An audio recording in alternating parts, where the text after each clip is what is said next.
This is a special distinct device to start. Now, stop. Pied Piper of Hamelin by Robert Brown. Hamelin Towns in Brunswick, by famous Hanover city, the river Weser, deep and wide, washes its walls on the southern side. A pleasanter spot you never spied. But when begins my ditty, over 100 years ago, to see the townsfolk suffer so from vermin was a pity. Rats. They fought the dogs and killed the cats and bit the babies in the cradles, ate the cheeses out of the vats and licked the soup from the cook's own ladles, split open the kegs of salted sprats, made nests in men's Sunday hats, and even spoiled the women's chats by drowning their speaking with shrieking and squeaking in 50 different sharps and flats. At length the people in a body to a town hall came flocking. "'Tis clear," cried they, "our mayors are noddy, and as for our corporation, shocking. To think we buy gowns lined with ermine for dolts that can't or won't determine what's best to rid us of our vermin. You think because you're old and obese to find in the furry civic robe ease? Rouse up, sirs, and give your brains a racking to find the remedy we're lacking, or sure as fate we'll send you packing." At this the mayor and corporation quaked with a mighty consternation, and now they sat in council. At length the mayor broke silence. "For a guilder I'd my ermine gown sell. I wish I were a mile hence.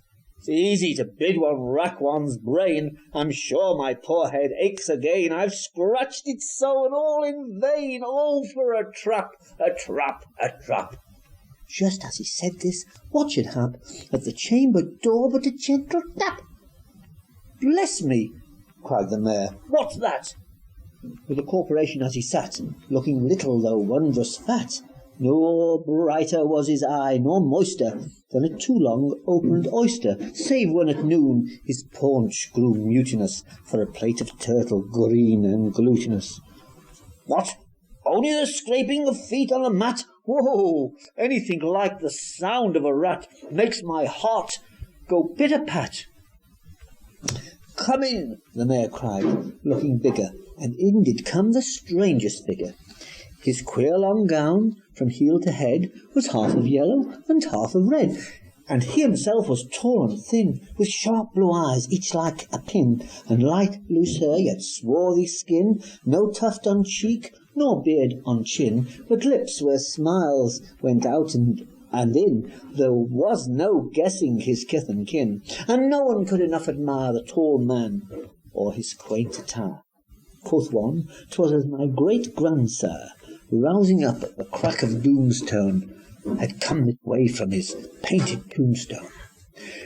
The stranger advanced to the council table, and, "Please your honour," said he, "I'm able, by means of sacred charm, to draw all creatures living beneath the sun, that creep or swim or fly or run, after me so as you never saw, and I chiefly use my charm on creatures that work people harm, the mole, the toad, the newt, the viper, and people call me the Pied Piper."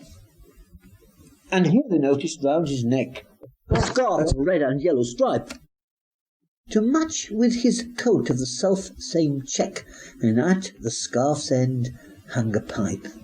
And his fingers they noticed were ever straying, as if impatient to be playing upon this pipe, as low it dangled over his vesture so old-fangled. "Yes," said he, "poor piper as I am, in Tartary I freed to Cham last June from a swarm of biting gnats. I eased in Asia the nizam of a monstrous horde of vampire bats. And as for what your brain bewilders, if I can rid your town of rats, then will you give me 1,000 guilders?" "One? 50,000!" was the exclamation of the astonished mayor and corporation. Into the street the piper stepped, smiling first a little smile, as if he knew what magic slept in his quiet pipe the while. Then, like a musical adept, to blow the pipe his lips he wrinkled, and yellow-green his sharp eyes twinkled, like a candle flame where salt is sprinkled. And ere 3 shrill notes his pipe had uttered, you heard as if an army muttered. And the muttering grew to a grumbling, and the grumbling grew to a mighty rumbling, and out of the houses the rats came tumbling, great rats, small rats, lean rats, blue rats, brown rats, black rats, grey rats, tawny rats, grave old plodders, gay young friskers, fathers, mothers, uncles, cousins, cocking tails and pricking whiskers, families by tens and dozens, brothers, sisters, husbands, wives, followed the piper for their lives.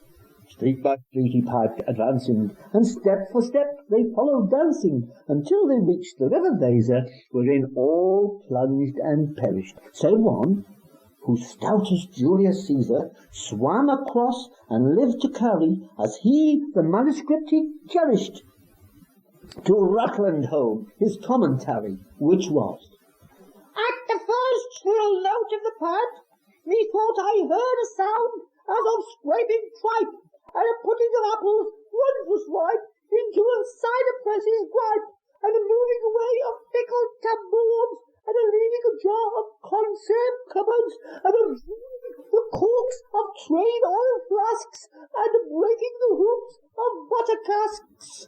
And methought I heard a voice, sweeter far than thy harp or thy psaltery, is that in which said, Oh, rats, rejoice! The world is grown to one vast dry saltery, so munch on, crunch on, take your munch on, breakfast, dinner, supper, luncheon, and just as a bulky sugar puncheon, already staved like a great sun shone, glorious, scarce an inch before me, just as methought it said, come bore me, I felt the river Weser o'er me. You should have heard the Hamelin people ringing the bells till they rocked the steeple. Go, cried the mayor, and get long poles, poke out the nests, and block up the holes, consult with carpenters and builders, and leave in the town not even a trace of the rats, when suddenly up the face of the piper perked in the market-place with a, First, if you please, my 1,000 guilders. 1,000 guilders! The mayor looked blue, so did the corporation too, for council dinners made rare havoc of claret, moselle, vindegrave hock, and half the money would replenish the cellar's biggest butt with reddish. To give this sum to a wandering fellow in a gypsy coat of red and yellow? Besides, said with a knowing wink, our business was done at the river's brink. We saw with our own eyes the vermin sink, and what's dead can't come to life, I think. So, fellow, don't think we're the folk to shrink from the duty of giving you something to drink, and a matter of money to put in your poke. But as for the guilders, what we spoke of them, as you very well know, was in joke. Besides, our losses have made us thrifty. 1,000 guilders? Come, take 50. The piper's face fell and he cried, No trifling, I can't wait. Beside, I've promised to visit by dinner time Baghdad. I'll accept the bribe of the head cook's pottage, all he's rich in, having left in the caliph's kitchen of a nest of scorpions no survivor. With him I proved no bargain driver. With you don't think I'll bait a stiver. And folks who put me in a passion may find me pipe in a different fashion.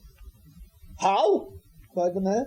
Do you think our brook, being worse treated than a cook, insulted by a lazy ribald, with idle pipe and vesture piebald? You threaten us, fellow? Do your worst. Go, blow your pipe there till you burst. Once more he stepped into the street, and to his lips again laid his long pipe of smooth straight cane, and ere he blew 3 notes, such sweet soft notes as yet musicians cunning never gave th'enraptured air, there was a rustling that seemed like a bustling of little crowds justling, at pitching and hustling, small feet were pattering, wooden shoes clattering, little hands clapping, and little tongues chattering. And like fowls in a farmyard, when barley is scattering, out came the children running, all the little boys and girls, with rosy cheeks and flaxen curls, and sparkling eyes and teeth like pearls, tripping and skipping ran merrily after the wonderful music, with shouting and laughter. The mayor was dumb, and the council stood, as if they were turned into blocks of wood, unable to move a hand or cry to the children merrily dancing by, and could only watch with the eye that joyous crowd at the piper's back. But how the mayor was on the rack, and the wretched council's bosoms beat, as the piper turned from the high street to where the Weser rolled its waters, right in the way of their sons and daughters. However, he turned from south to west, into Koppelberg Hill his steps addressed. Great was the joy, and after him the children pressed. Great was the joy in every breast. He never can cross that mighty top. He's bound to let his piping drop, and we shall see our children stop. When lo, as they reached the mountain's side, a wondrous portal opened wide, as if a cavern were suddenly hollowed, and the piper advanced, and the children followed, and when all were in to the very last, the door in the mountain side shut fast. Did I say all? No, one was lame and could not dance the whole of the way, and in after years, if you would blame his sadness, he was used to say, "It's dull in our town since my playmates left, and I can't forget that I'm bereft of all the wonderful sights they'd see, which the piper also promised me, for he led us, he said, to a joyous land, close to the town, and just at hand, where waters gushed, and fruit trees grew, and flowers had a fairer hue, and everything was bright and new. The sparrows were brighter than peacocks here, and their dogs outran our fallow deer, and horses were born with eagles' wings, and honeybees had lost their stings. And just as I became assured that my lame leg would be speedily cured, the music stopped and I stood still, and found myself outside the hill, left on my own against my will, to go now limping as before, and never hear of that country more. Alas, alas for Hamelin, there came into many a burgher's pate the text which says that heaven's gate opes to the rich at as easy rate as the needle's eye takes a camel in. The mayor sent east, west, north and south, to offer the piper by word of mouth, wherever it was man's lot to find him, silver and gold to his heart's content, if he'd only come back the way he went, and bring the children behind him. But when they saw the lost endeavour, and piper and dancers were gone forever, they issued a decree that lawyers never should think their records dated duly if after the date of the month and the year these words did not as well appear. And so long after what happened here on the 22nd of July, 1376. And the better in the memory to fix the place of the children's last retreat, they called it the Pied Piper's Street, where player on pipe or tabor was sure for the future to lose his labour. Nor suffered they hostelry or tavern to shock with mirth, a place so solemn, but opposite the place of the cavern they wrote the story on a column, and on the great church window painted the same, to make the world acquainted of how their children were stolen away, and there it stands to this very day. And I must not omit to say that in Transylvania there's a tribe of alien people who ascribe the outlandish ways and dress on which their neighbours lay such stress to their fathers and mothers having suddenly risen out of a subterraneous prison into which they were trepanned long time ago in a mighty band out of Hamelin town in Land, but how or why they don't understand. So, Willie, let me and you be wipers of scores out with all men, especially pipers, and if they pipe us free from rats or from mice, if we promise them aught, let us keep our promise.